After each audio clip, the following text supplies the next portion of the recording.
Hey, so I know that there has been some different challenges that have been posted on the internet, and so I decided that this week we would be doing different challenges.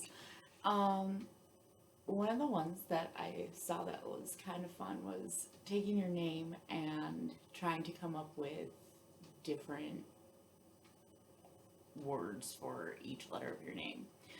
So I thought it would be fun if we did this using dance terms. So each day we're going to do a different number. Monday being one of everything, Tuesday will be twos, Wednesday would be threes, so on and so forth. So today, being our first day, we are choosing one dance term for each letter of our name. So I did miss Christy, obviously.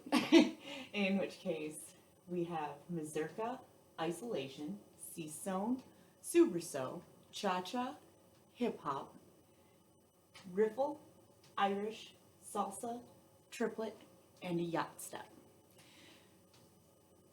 I hope you guys have fun trying to come up with dance terms for your own name.